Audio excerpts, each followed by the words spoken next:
Votre personnage, Viggo Mortensen, n'est pas seulement grossier, il est aussi raciste. On le voit au tout début des films. Complètement. Dans un détail, il met à la poubelle 2 verres qui ont été utilisés par 2 Noirs. C'est sa femme qui trouve ça au fond de la poubelle. Est-ce que vous avez été surpris en lisant le script de voir que c'était la mentalité de l'époque, même à New York, puisque non, votre pas du tout. personnage, il est pas du tout. Dans le Bronx à New York. Mon père vient de cette génération, même s'il est danois.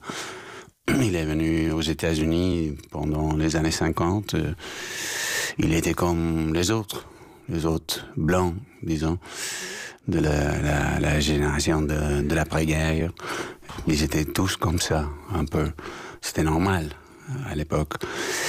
Et je crois qu'il y avait un peu de pression, un peu de peur par la part du studio avec cette scène et des autres.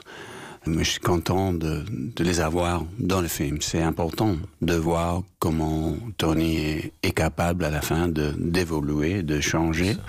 Et c'est ça que dans Shirley, le rôle de Mahershala Ali, il voit ça. Peu à peu, il voit que Tony n'est pas stupide, qu'il écoute, qu'il apprend et qu'il est capable de changer, de se connaître. Mais il y a les gens qui disent bon, c'est un bon moment maintenant pour Green Book, pour un film comme ça, parce que tout ce qui se passe aux États-Unis et dans le monde avec le racisme, la discrimination vers les immigrants, partout on voit ça. Et j'ai dit, c'est un très bon moment, mais c'est toujours un bon moment pour ce film. Parce que la discrimination, le racisme, ça va pas disparaître. Jamais.